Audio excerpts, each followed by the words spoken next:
శ్రీ ఆది జగద్గురు రేణుకాచార్యుల జయంతి పురస్కరించుకుని సోమనాథ స్వయంభులింగ దర్శనం కోసమై ధర్మప్రియులైన భక్తులు కర్ణాటక, మహారాష్ట్ర మరియు తెలంగాణ ప్రాంతాల నుండి పోతంగాల్ మండలం సుంకిని గ్రామం నుండి బయలుదేరి బాన్సువాడ, ఎల్లారెడ్డి, బిక్కనూరు, రామాయంపేట, గజ్వేల్, జగదేవాపూర్ మీదుగా మహాపాదయాత్ర చేస్తూ యాదాద్రి జిల్లా ఆలేరు మండలం కొలనుపాక పుణ్యక్షేత్రానికి చేరుకున్నట్లుగా తెలిపారు. 3వ తేదీ సోమవారం నాడు 500 మంది భక్తులతో ప్రారంభమైన మహాపాదయాత్ర 12వ తేదీ బుధవారం పూర్తవుతుందని కొలనుపాకలోని పుణ్యక్షేత్రంలో స్వామివారిని దర్శించుకున్న అనంతరం భారీ బహిరంగ సభ ఏర్పాటు చేస్తున్నట్లుగా పేర్కొన్నారు.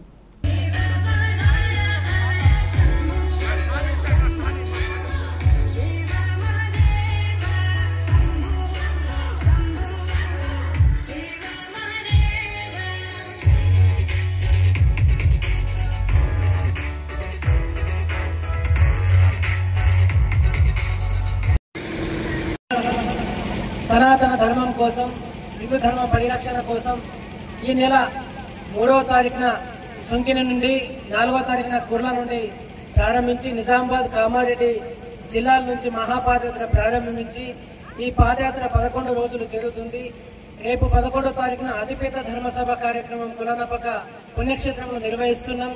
ఈ ధర్మసభలో అధిక సంఖ్యలో హిందూ సభ్యులందరూ కూడా పాల్గొని ధర్మసభను విజయవంతం చేయాలని, సనాతన ధర్మ పరిరక్షణ కోసం, గోరక్షణ పరిరక్షణ కోసం హిందువులందరూ కలిసికట్టుగా ఉండాలనేటువంటి ఏకైక లక్ష్యంతో లోక కళ్యాణార్థం కోసమే గత 12 సంవత్సరాలుగా కొనసాగుతున్నటువంటి ఈ పాదయాత్ర కొనసాగుతూ వస్తుంది. రేపు 12వ తారీఖు రోజున గురువు, ప్రపంచానికే మొట్టమొదటి గురువు అయినటువంటి ఆ జగద్గురు రేణుకాచార్యులు వెలిసినటువంటి సందర్భంగా పాదయాత్ర నిర్వహించుకుంటూ వస్తున్నాం.